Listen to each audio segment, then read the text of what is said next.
Why these people want me to keep spending money? I'm quarantined. I don't got money to spend.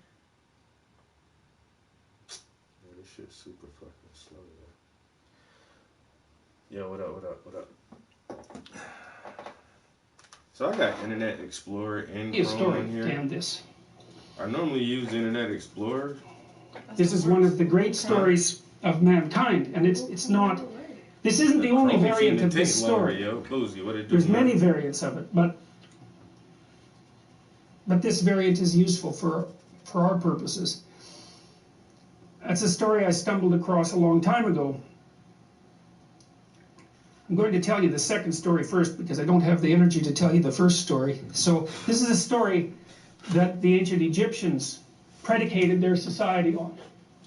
And to understand this story, the first thing you have to know is what the characters were. And these characters were gods. There's 4 of them. Although the Egyptians had far more than 4 gods. You might think of these as the central gods. And you might think, what is a central god? And then you might think, well, imagine that the gods compete for dominance across time in people's imaginations. And some gods win. And they occupy the primary position of dominance in the hierarchy, in the dominance hierarchy of gods. And those are ideals. And ideals compete across time for dominance. And they're embodied. And so when diverse tribal people come together, they throw all their gods into the ring and they fight across time, and something emerges as a victor. And that's the emergence of monotheism out of polytheism. And it parallels the development of a unified morality within each of us as we develop across time. And the god that emerges as dominant across time bears a substantial resemblance. Imagine you have a set of gods in this locale that are competing across time, and something emerges as dominant. And then over here you have another set of gods that compete across time for dominance, and something emerges. You'll see major commonalities across the 2 things that emerge. And the reason for that is because the process of emergence that gives rise to both of them is similar in both situations. And that's part of what accounts for the cross-cultural similarity of high-order religious ideas. All right, anyways, you need to know the characters. Osiris. Osiris is the old king. He's Dumbledore for all intents and purposes. He's the old king. He's the spirit that established the Egyptian state when he was young. He was a great hero, but now he's old. And he's archaic and he's willfully blind. That's Osiris. He has a brother, Seth. Seth is Set. And Set is Satan, because the word Satan comes from the word Seth and Set via the Coptic Christians. So he's a precursor to the Western idea of Satan. You have Isis. Isis is queen of the underworld, and Isis was the goddess of a religious structure that prevailed across thousands and thousands of years. Isis. And you have Horus. Horus is a falcon, and the Egyptian eye. Everyone knows that eye, right? The eye with the open pupil. That's Horus. And Horus is a falcon because falcons can see way better. They can see better than us. They can see better than anything else except for perhaps eagles. And they fly above everything. Zazu in the Lion King is Horus, right? And Mufasa is Osiris. And Scar is Seth. And there's no specific representation of Isis, but the closest there is in that story is probably the Queen of the Hyenas that's played by actress. Yes, Whoopi Goldberg. That's right. Because she's like the queen of the underworld, right? She's the queen of the hyenas that live out among the death. But okay, anyways, Seth, Osiris, Seth, Isis, and Horus. Here's how the story goes. Osiris is a great king. He established the Egyptian state. You could think about him as the embodiment of Egyptian custom and tradition. You could think about him as the thing that the pyramid represents. All right? But he was great when he was young, but he's not young anymore. He's old. and he's willfully blind. And what that means is that he doesn't see what he could see. He refuses to see what he could see. Why is Osiris old and willfully blind? Because that's what culture is. It's a paternal spirit that's old and willfully blind, and it's always that way, always that way. And the reason for that is because it's a construction of the dead. The dead aren't alive. They can't, so they're out of date, and they can't update themselves anymore. And you inhabit their corpse. And that's actually what happens in an earlier story that I'll tell you next week. The early Mesopotamian gods inhabited the corpse of their father, roughly speaking. Anyway, so Osiris was great and when he was young, but he isn't young anymore. He's old and he's willfully blind. He won't look where he knows he should look. He doesn't have the energy, or maybe he doesn't have the spirit. His brother Seth is not a good guy. And Osiris knows it, but he underestimates his malevolence and power. And so Seth wants to rule the kingdom. So what does that mean? It's easy. Every stable society is threatened by willful blindness and malevolence. Always. Every bureaucracy has that proclivity to stagnate and to become blind. That's why corporations die all the time. That's why a Fortune 500 company only lasts 30 years. It's why we have to have elections. It's to stop the dead from staying in control for too long. Osiris turns a blind eye to Seth. Seth is happy about that. Same thing happens in The Lion King, roughly speaking. One day waits for Osiris to make a mistake and to be weak, and he attacks him and he chops him up into pieces. And he distributes the pieces across the entire Egyptian state. In fact, the Egyptians regarded their provinces as pieces of Osiris's body. Okay, so now you can't kill Osiris because he's a god. And why is he God? A god because he represents the spirit of structure. And there's always structure. It can't be destroyed. It always reconstitutes itself. It can be hurt and broken into pieces, which is exactly what happens to Osiris. Things fall apart. Why? Because they get old and because malevolence undermines them. That's what the Egyptians were trying to sort out. Okay, so Seth distributes his Osiris all over Egypt so he can't get himself back together. Right? Things fall apart and they can't be brought back together. But the spirit of Osiris still lives in the pieces. So what happens? Order is demolished. What would you expect? Chaos emerges. That's Isis. Isis is queen of the underworld. She's Osiris's wife. Order and chaos, just like the yin and the yang. Order collapses, up comes the queen of the underworld. She's looking for order. Chaos cries out for order. She's looking for order. She goes all around Egypt trying to put Osiris back together. It's a state of chaos. She finds this phallus. She makes herself pregnant with it. And what does that mean? Well, it means it's like Geppetto in the belly of the whale. That thing has the potential to reemerge. The thing that collapses into its pieces is still alive. It can unite with the chaos and produce something new. That's the story of the dissolution of structure into chaos and then its revivification. Isis makes herself pregnant. She goes back down to the underworld. She gives birth to Horus.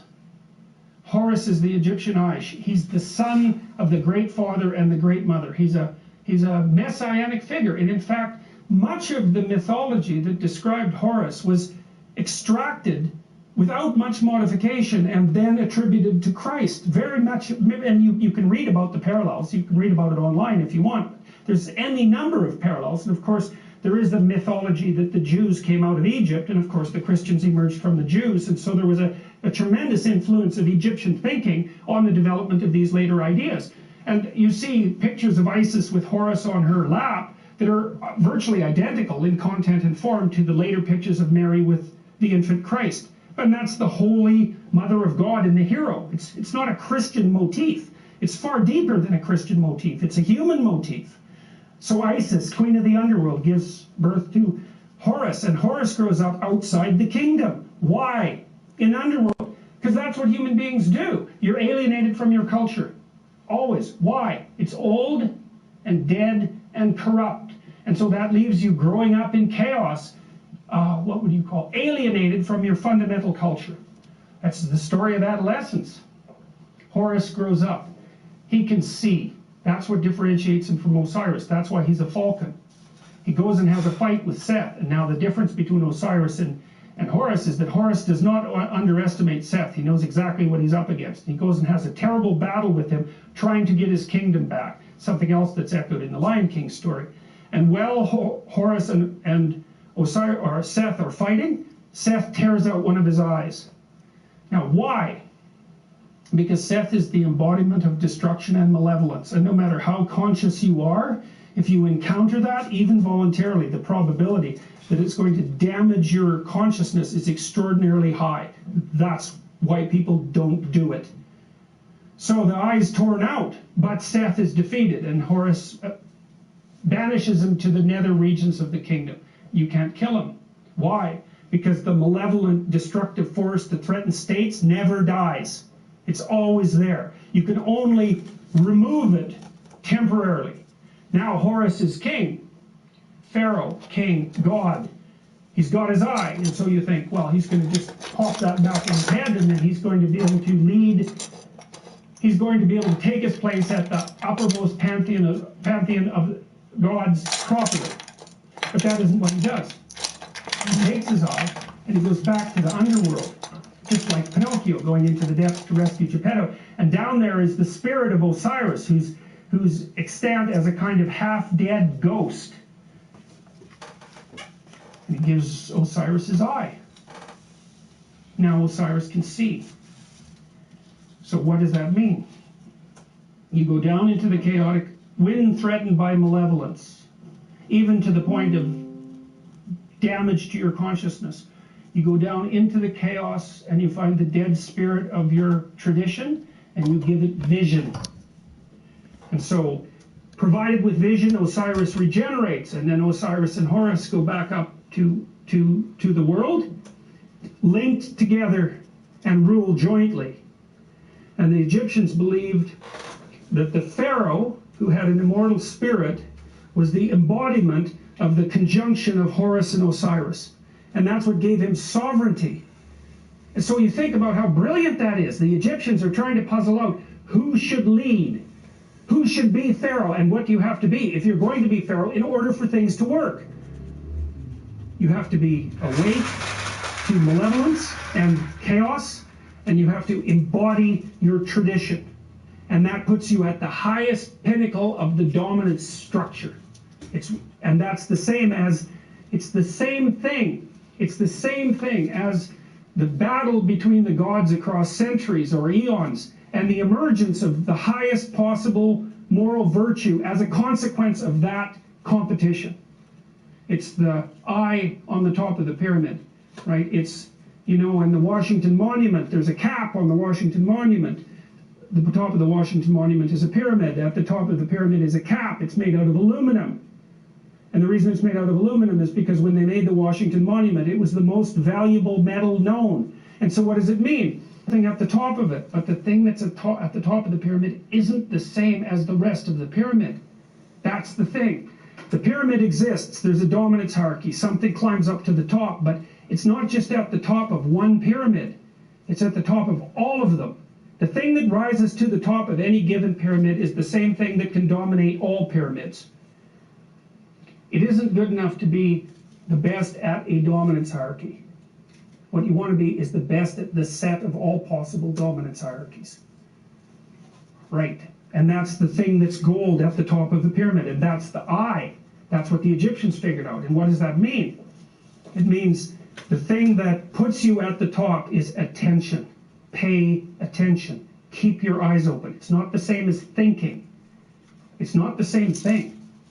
It's like watching. And the thing about human beings is we can see. We can see better than any other creature except birds of prey.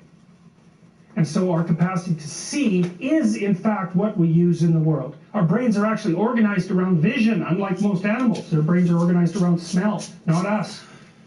We can see. We stand upright so we can see a long distance. And in our ability to see is what saves us and what saves our communities. And that's what these stories are trying to portray. And you might say, well, why didn't people just say so? And the answer to that is because they didn't know. It took a long time to figure it out. Forever. It's taken forever to figure it out. Yo, what's up, guys? It's part of what I hoped when I wrote this book, and part of the reason that I'm teaching it is because it seems to me that it would be useful for everyone to actually understand this, instead of just having it told as a story. It's like, that's great, man, yes, you need the story, but why not also just understand it? So that's what we're trying to do. We're trying to understand this. So that's good enough for today.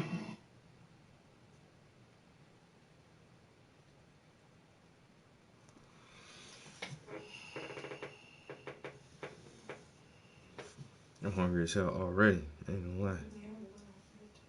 This title, I didn't really realize I'd be speaking to an audience that actually included witches and wizards.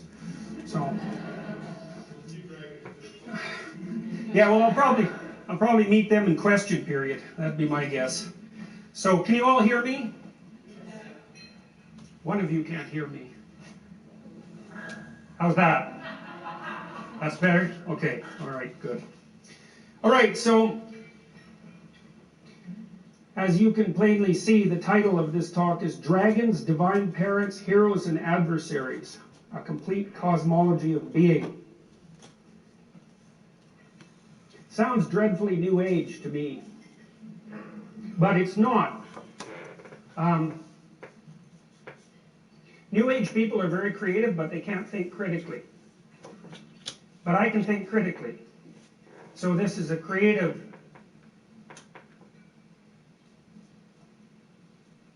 theoretical enterprise conjoined with the capacity to tell the difference between bad ideas and good ideas. Listening to some And Jordan Peterson right what now. I'm going to talk to you about are the greatest ideas that humanity has ever produced.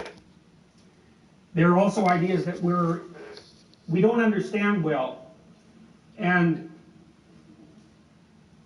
whose highest level of formal development we risk forgetting because we're criticizing things that we invented as a species, but that we cannot understand rationally. And we're predisposed to believe that ideas that we can't understand rationally have to be wrong. And sometimes that's true, but sometimes we're just not smart enough to understand them. So, Mike, Ingrid, what up? I can give you an example of something that we're not really smart enough to understand. We're not really smart enough to understand why people would line up for 4 nights for 10 blocks to watch Star Wars. You know, I mean, they won't do that for a lecture.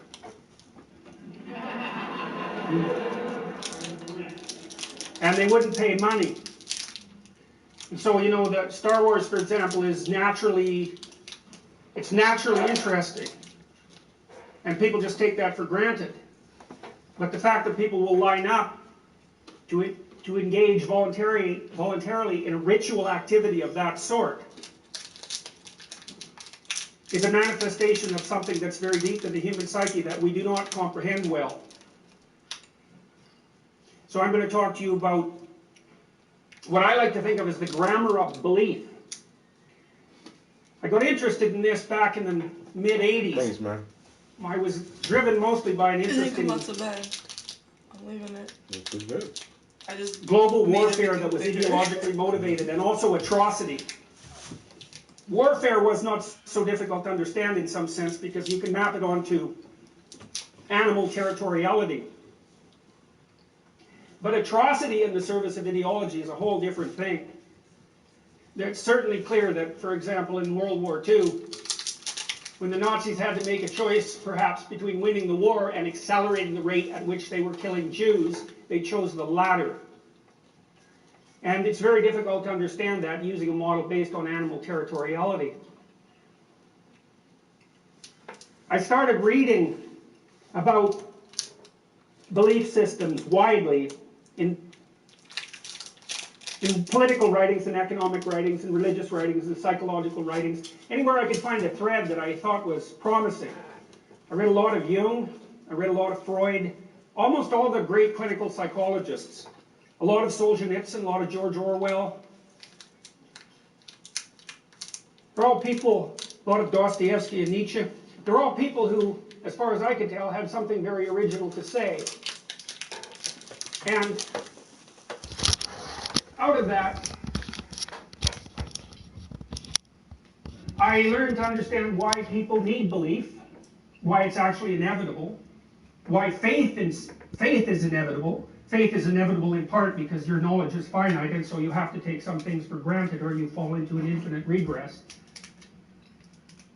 And what maybe constituted the difference between pathological belief and non-pathological belief. And those are terms, by the way, which I think can be defined technically, which is a statement that runs contrary to the presuppositions, say, of moral relativism. I'm definitely not a moral relativist.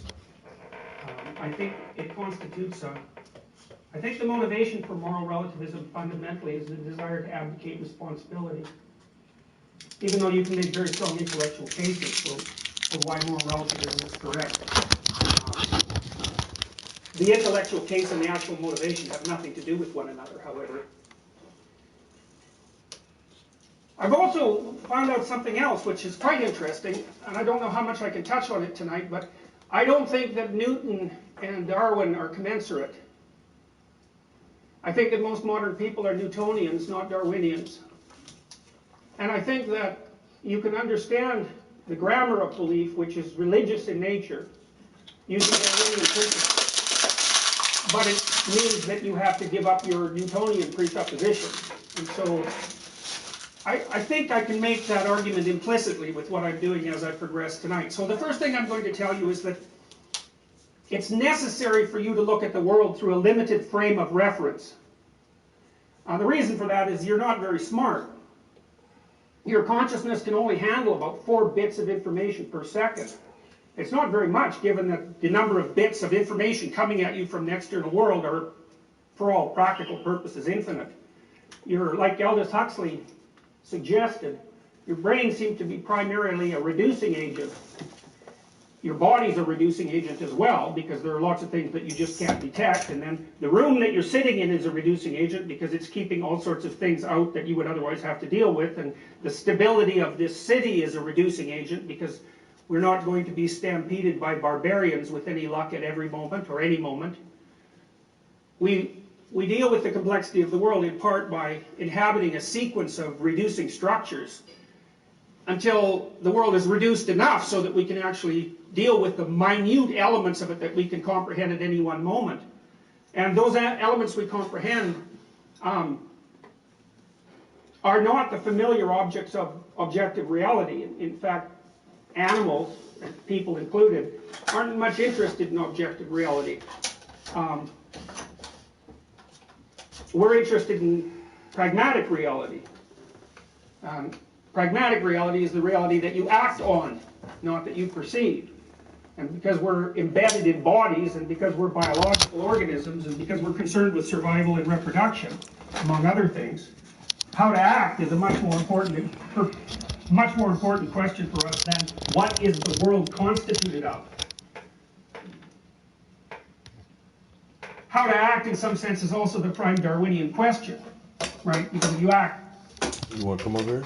Wrongly from a Darwinian perspective, you end up dead before you can reproduce. So Darwinism is a pragmatic theory.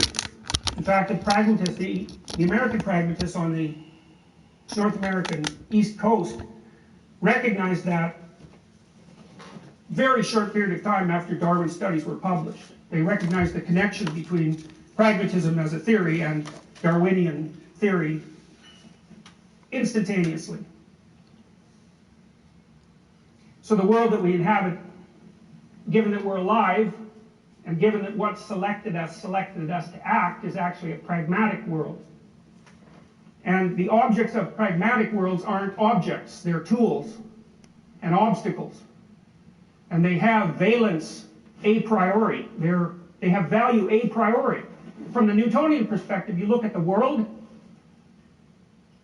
and then you think about the world that you see, the objects of the world that you see, and then you evaluate them, and then you act, and that is not how your brain works. It's just wrong. You might see the value of things before you see the object itself. I mean, there are people, for example, who are blind. They have blind sight. They can recognize emotions on faces without knowing they can see. So And that's partly because their retinas are attached to their amygdala. Your retina is attached to a lot of your body, not just your visual cortex. It's attached to your spinal cord. It's attached to your nervous system at multiple levels of analysis simultaneously. And so you can use your eyes to detect things that you don't know you're seeing. So, and what in some sense, what you often detect under those circumstances is valence, value. So you're very good, for example, at detecting teeth and predatory eyes, and the reasons for that are self-evident, fundamentally. This is the smallest unit of meaning that makes up a referential frame, I think. It has 3 elements, one of which links the mind to the body. Actually, the mind-body problem isn't that difficult to solve once you take a pragmatic, once you look at how the brain works from a pragmatic perspective, because then your consciousness is fundamentally something that's grounded in action. And you can understand the transition between consciousness and action as a sequence of analysis that are increasingly action-oriented. I'll talk to you about that a little bit later, but the basic framework is something like this, and you're always looking at the world through this framework, and the framework has as one pole where you are and what you're doing, where you are now. So that's point A. You're always trying to get from point A to point B because you're a linear creature and you're embodied, so you're moving. And so fundamentally what you're looking at the world through is a sequence of maps, and maps tell you how to get to where you want to go.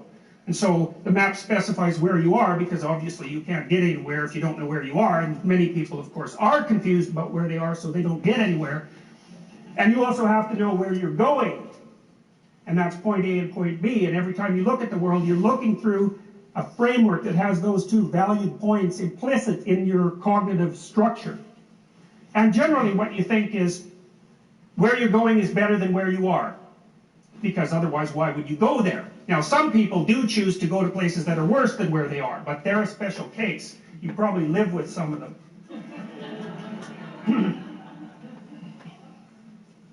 Now when you're going from point A to point B, fundamentally you have to move. Now movement is not abstract. Movement is what you do with your body. And so once your abstract representation transforms itself into action, you're no longer in the realm of abstraction. So in order to get from one place to another, you have to know where you are, and you have to know where you're going, and then you have to walk, fly, run, roll. You have to perform some sort of embodied action to get there. And of course, you have conscious control over your voluntary muscular system, but underneath that, you don't really have anything at all, right? You can move your arm, you have no idea what muscles you're moving. So your conscious representation of your body grounds out basically at voluntary movement of the larger muscle systems. So now you might ask, well, what does specify where you're going? And the answer to that, in large part, is biology, but biology in a complex manner. And this is where higher order morality starts to become a concern. With other animals, all the way down the phylogenetic chain, various forms of implicit motivation. And you know, you can kind of lump those. It's arbitrary. I lump them into self-maintenance motivations and self-propagation motivations. You can cut that in different ways. Like I said, it's more conceptual than based on, say, you know, anatomy. But it'll do. Self-maintenance, well, you don't want to get too hot, you don't want to get too cold. Your hypothalamus deals with that, a very old part of the brain. It's way more important than your cortex. You can take the whole cortex off a female cat, and as long as you keep it in a cage, and it has its hypothalamus, it can pretty much behave like a cat. Except that it's hyper-exploratory, which is the last thing you'd expect from an animal with no brain. You can't be too hot, you can't be too cold, you got to regulate your water intake, you have to eat, you have to deal with the consequences of eating, you have to be with other people. There's a play circuit, a specialized play circuit, there's a specialized erotic circuit, there's a specialized circuit for exploration, which is about half of what the hypothalamus does, by the way. And those systems, they've often been conceptualized as drives, but they're not really that. They're more like isolated, one-eyed personalities. They're like cyclops. They want one thing. Now, they're not stupid, but they're not very amenable to argument.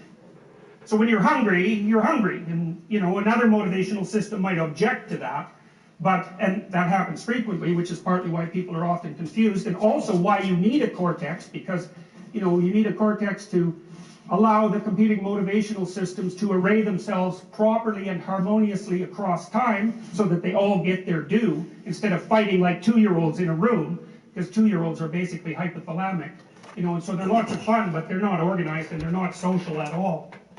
So what happens with the motivational systems very deep in your brain is they specify the value of where you are, so that one of the values might be, I'm thirsty.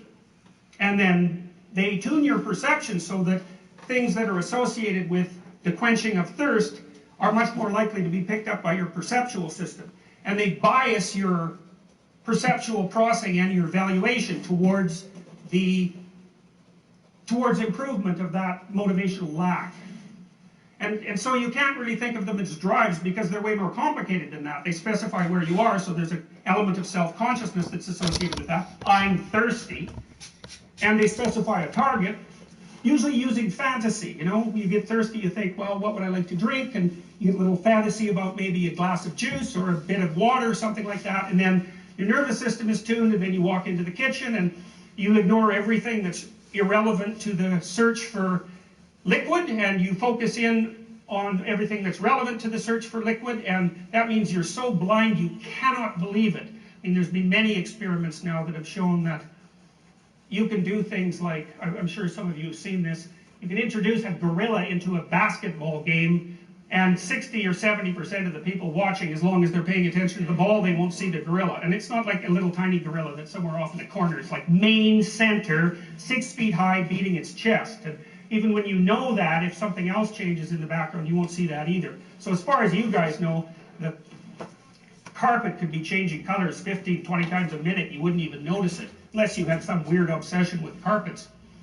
So, okay, so that's the beginning, in some sense, of a universal system of values, right? And I can tell you how universal this is. I always have to tell this story because it's so damn funny. I just can't believe it. So, one of the things that your brain is very concerned with is relative status.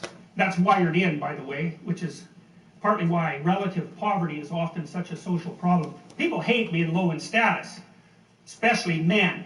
Well, the male status hierarchy is a bit different than women, and women are pretty sensitive to status too, but they use different markers.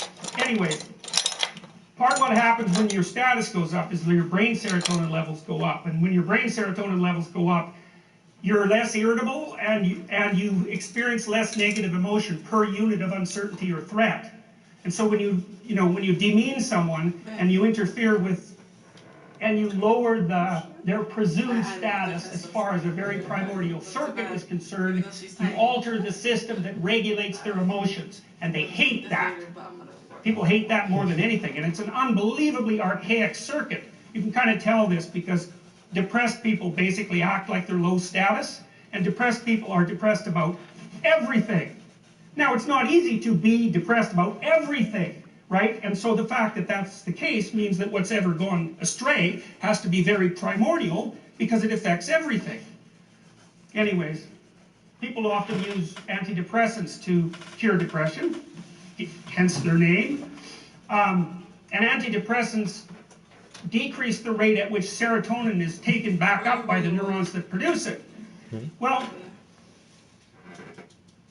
300 million years ago, crustaceans emerged. And crustaceans live in dominance hierarchies, even though they're not particularly social. And if one lobster fights with another and gets defeated, then he won't fight with another lobster even when he beat for 20 minutes, unless you give him antidepressants. In which case he'll fight again right away. The reason I'm telling you this is because the status structure that underlies your being, not just your brain, but your being, is so old you share it with crustaceans. So you mess with it at your peril. It's not learned, by no means. So anyways, you wander around inside one of these little frames, going from point A to point B all the time. And one of the annoying things about life, and this is sort of the Sisyphus story, is that as soon as you climb from point A to point B, and you get there, then there's another point A and another point B. And that's kind of interesting too, because one of the things that suggests that getting somewhere isn't really what people want, because as soon as you get somewhere, then you're done going there, and then you have to get somewhere else. So in some sense it seems it's an accomplishment, in another sense it's just the next rock up the mountain. Now you all know this because you know you graduated from university and that was a good day, but the next day you weren't a university student, you were some unemployed loser. You know, and so, and that's a, you know, that sets up a whole new set of problems, right? And I mean, that's how the frame shifts. And when the frame shifts like that, then the value of everything shifts around it. So, it turns out that people are actually more interested in getting from point A to point B than they are in actually being at point B. And almost all of the positive emotion that you feel, which is related to dopaminergic circuitry, by the way, you experience in relationship to the pursuit of a valued goal rather than to the attainment of the goal. The attainment of the goal actually satisfies you, or more specifically, it satisfies that motivational circuit, but then the damn thing just shuts off and another one starts yelling at you. So it's like a perverse form of victory. So one answer to that that's universal in some sense is that you should establish a relationship with a transcendent value, because it never runs out of motivational power. You can see an example of that, it's a popular example in popular culture in the Pinocchio movie, which how many of you have seen that? Yeah. Where's that? Has anybody not seen it? That's amazing. This pack of brushes. Anyways, The green in the pack. Pinocchio movie, one of the things that happens is when Geppetto wishes that his son becomes a full developed individual instead of a damn puppet, which is a good thing for a parent to wish, by the way, he wishes upon a star, and the star signifies something of transcendent value. And so the meaning of that fundamentally is that if you want to raise your child to be an independent being, then you better set your sights on something transcendent or it won't happen. And believe me, there's lots of times it doesn't happen. So part of the utility of a transcendent value is that it never loses its motivational effectiveness. Now you might say, well, that's no proof that there are transcendent values. It's like, yeah, that's true, but you know, there's more to the story. Okay, so when you're in one of these little stories, which is basically what they are, they're the simplest story. I was one place, I went by this means to another place. That's the simplest story. It's not that exciting. Much more exciting story is I was going from point A to B, and something weird happened, and then I didn't know where I was, and then I was like in chaos for, you know, 2 years, and then I figured out how to climb out of it. Everybody likes that story, right? That's a death and rebirth story, by the way, or a fall from paradise story with a regaining of paradise at the end. You know, it's an archetypal story because everyone lives it.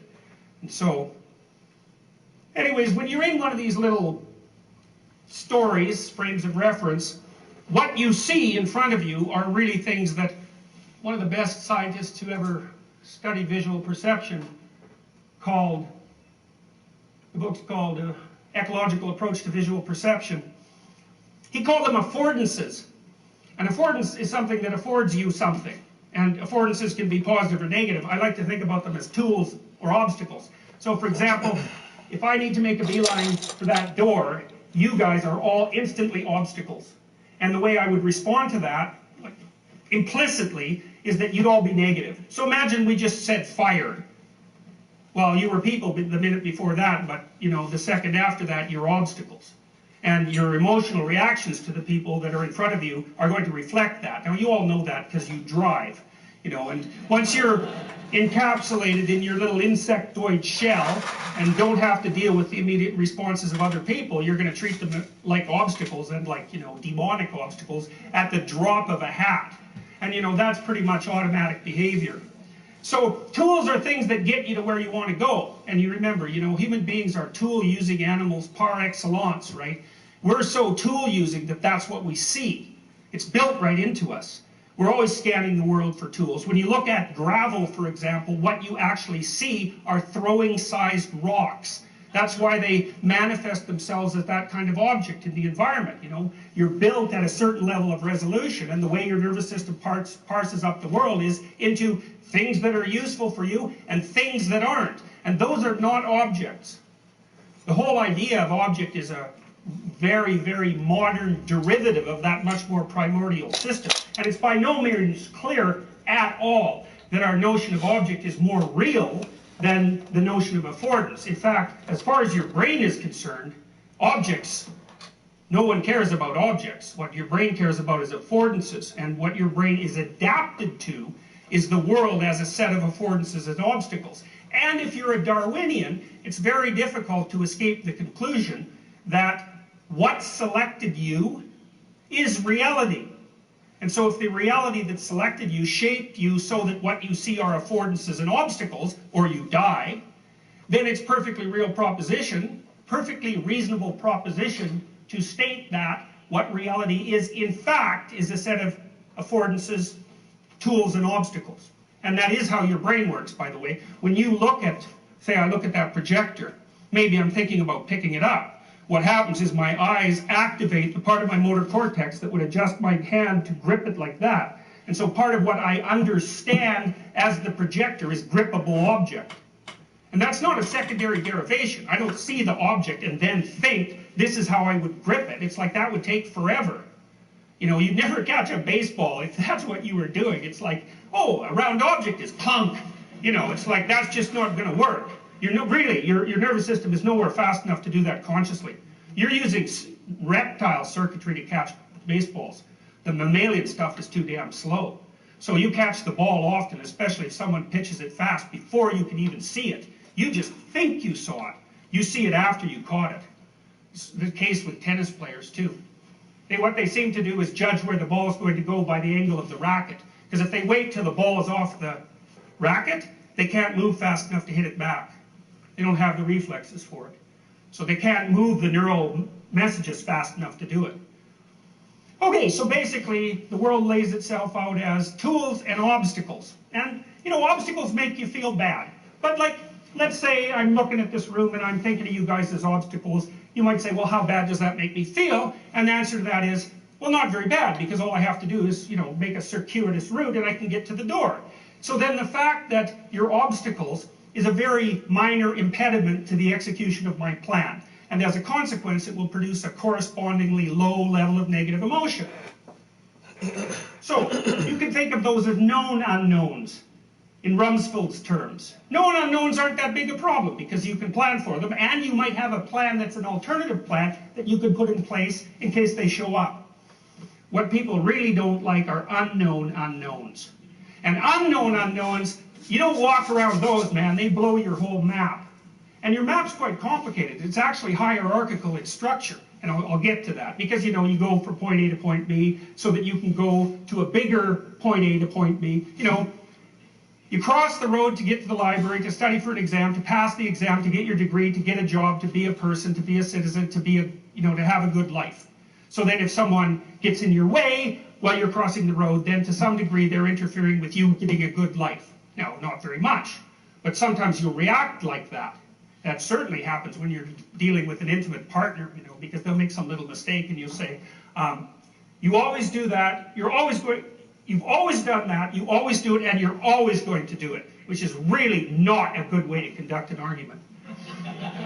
So, unknown unknowns. Well, unknown unknowns leap at you from places that you wouldn't expect. Because otherwise you would have planned for the damn things. So they're the things that are always like poking their beak up at you when you least expect it. They're just like, say, serpents in the Garden of Eden. That might be one way of thinking about it. You can't keep the damn snakes out of the garden. And that's because you can't make a bounded area and keep the complexity out of it. The complexity always sneaks back in. Try protecting your children from the internet, for example. You can't make a bounded circumstance and get rid of all the complexity. It always comes sneaking back in. So what would be an unknown unknown? This is a good one. Here, you have an intimate relationship. You've had it for 10 years. You trust your partner. So what does that mean? You know where you are. You know who you are. And you have a pretty good idea of where you're going. And then one day you'll find out that your partner has been cheating on you, not with one person, but with 3 people. And for the whole 10 years. Well, hypothetically, that comes as a shock. Although you may have ignored many intimations that such might be the case. Irrelevant. Let's say it comes as a shock. Well, what happens to you? Well, you don't know where you are. You don't know where you've been. That's interesting, eh? Because you think you know where you've been because you've already been there, but all of a sudden something can happen so that you are so flipped over that you don't even know where you were. So that means in some sense the past is dependent on the present. A very peculiar thing. You also have no idea where you're going. In terms of not knowing where you are, That's deep, eh? Because you might think, well, I thought I was in a marriage. That turns out to be wrong. I thought I knew who my wife or husband was. That turns out to be wrong. I concluded on the basis that I knew my wife, that I knew something about women. That turned out to be wrong. I thought I was in a relationship with someone I could trust. That is wrong. I don't know enough about trust. I'm obviously too gullible. And so what that does is throw virtually everything that's ever happened to me in severe doubt, right? That's the emergence of chaos. And that's this. Sometimes you're going from point A to point B, and something you don't expect manifests itself in the middle of your plan, but it's not such a catastrophe because you can just work around it. And then sometimes something pops up, and like, you just do not have a plan anymore. And so then you might ask yourself, just exactly where are you when you don't know where you are? And I would say, that's a place. And it's actually a place that's well documented in classic religious and mythological stories. That's chaos. The Taoists, for example, they believe that the world is made out of chaos and order. Well, order, that's where you are when what you do gets you what you want.